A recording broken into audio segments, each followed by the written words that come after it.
because as we're into this whole COVID and now return from COVID process, the people who make things are looking around and saying, you know, we have a solution that could actually be fit to what schools, corporations, businesses need. And so ColorID, just a very brief introduction here.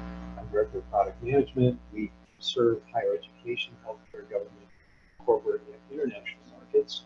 We represent a large portfolio of manufacturers, software, hardware, things related to identity and security. We provide consultation, sales, installation, support, and sometimes appear on NACA's webinars. Thank you for being here. So today we're going to talk very briefly, lightning round. We're going to hit mobile ID, nod to you, Amy. We're going to talk about photo submission, remote badging, facial recognition and feeder scanning, and reopening tools, which will nod to what you heard from Erica already.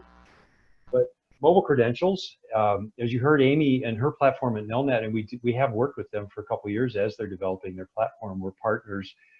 If you, however, are just looking at mobile, getting started and wondering how do we start, where do we start? We know schools are spending $1 million to get mobile onto their campus. Do we have to do that?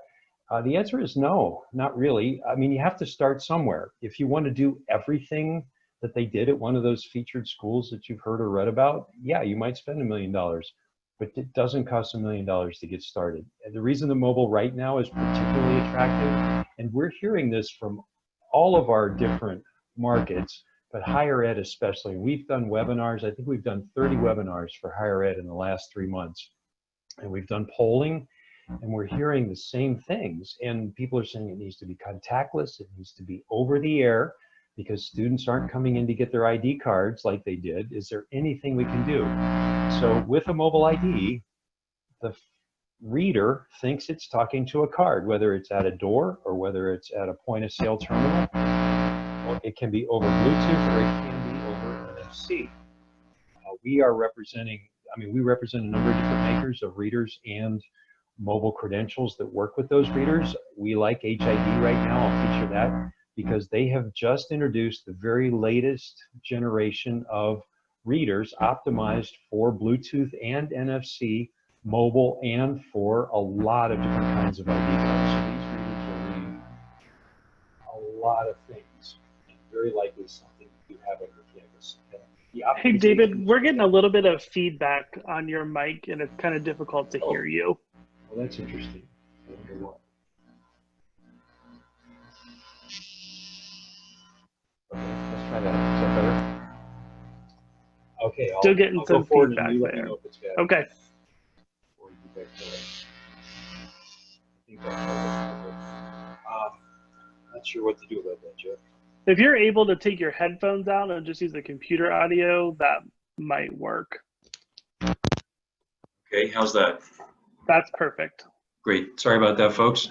We had a little technical difficulty at the beginning, of course. So anyway, HID makes really nice readers for NFC, Bluetooth, and we have a deal going on. What would be a presentation without a deal? And our marketing manager, Mark Deegan, who's also on, said, hey, tell them the first school to contact us, mention the deal that you saw in the NACA's webinar, and we'll throw in an extra reader. So 20 credentials, a reader, contact ColorID, you can get started, you can test it, you can show it to your executives, the people you work with. You can see how this is going to work and behave on your campus for a very low entry fee. And if it does work, then now you know something more about mobile than what you do right now in a lot of ways. So anyway, that's about mobile ID. Moving right along. One of the other problems schools are having is how do we get photos of everybody? We use them on our ID cards, we use them for identification.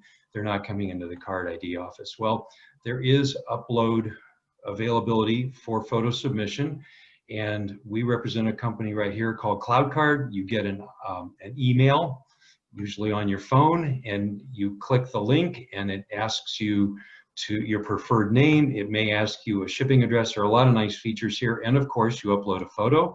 The photo goes into the admin portal. This is all cloud-based. There is what they call a helper bot to rotate and crop the photos and to give a score, which in this case is indicated by a green bar. and then you can use that to either approve the photo or deny the photo. Emails are communicating what's going on. And another really important feature right now is the ability to upload an image of a driver's license, and then it will blow it up and you can take a look at that. So if folks aren't coming into your office, here's a way of verifying their identities. Another product that we're getting a lot of requests for, at least, you know, this is about printing ID cards, but a lot of people have been at home and they don't get into the office very often. The printers are in the office, or maybe people are going to be arriving at different locations. They're going to be at a residence hall, and maybe you want to print cards there. Fargo Connect is a very nice solution that's integrated with many Campus One card systems that allows you to print from anywhere. You put a printer pretty much wherever you want it. There's a network drop there, and you can print to it using cloud services integrated with your campus system. The next thing we have to offer is actually a lot of hardware here, and this, I will show this in a video, and this is as an access control device. Watch, and this is facial recognition. There's a camera here. He walks up, the camera takes a picture of the face, he has glasses on, it doesn't care, the door opens. Let's watch that one more time. And just because it's so quick. So iris, fingerprint, all of those things are different biometric ways of getting through a door, making a payment if this makes sense. The nice thing that this system has done is they have added a fever scanner or a temperature sensor, and it actually measures core temperature, not just skin surface temperature, through a proprietary process. So as it's checking for access, or in the case recently of a healthcare facility, they bought a bunch of these to put near the door. It takes a picture of whoever comes up, but it's just about the temperature sensing, and it gives you a score. And so this can possibly replace people if you have locations where this might make sense. It's hardware, it has an Android operating system, it has also other biometric devices. It's really quite a Swiss Army knife for access control and identification, and now also for fever scanning. The last item I'll talk about here, and this is where we go into that gray area around privacy, red pill, blue pill, confidence. People are coming back on campus, like Erica was talking about. Everybody's concerned. What do? You know, has somebody been exposed? Who were they around? Well, this reopening tools product is a platform developed for smart cities and is in use in a number of cities and large sporting events around the world. So this again is another product that was developed for some other markets, but it has quickly been retasked to help institutions like schools, healthcare, corporations come back to work, come back to school, and help keep track of what's going on there. This looks similar to what you saw in the previous presentation, but it's in a little different. It's more in an identification, and you'll see some other features here, different approaches. You know, find the one that works for you. Same kind of thing, mobile app. How are you feeling today? You can enter a temperature here. It could be integrated with that hardware device I showed just a minute ago. It also has geo-positioning, so that it has location awareness at all times, real time. It'll connect the Wi-Fi and Bluetooth devices if you want to put in a mesh or use existing access points to help locate. Also, it can be connected to POS or access control systems, and anytime there's a transaction, this system, reopening tools, can pull all that data back. As a result of that, you can then run a report, which can be used for contact tracing. Here's the report for Giles Watermeyer. Where was he and when was he there?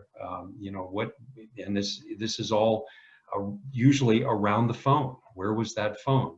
And of course, any good analytical device will have dashboards. We all love dashboards. What's going on with our system? Lines, colors, how's it performing? And the result is there can be a phone identification credential, and it can reflect all the different data that the system knows about you today, and then have a color and even a barcode for scanning for security. So those are 5 products or services that ColorID has decided to, you know, we're hearing a lot of requests for these, and we're happy to bring them to your attention. Thank you for the opportunity today.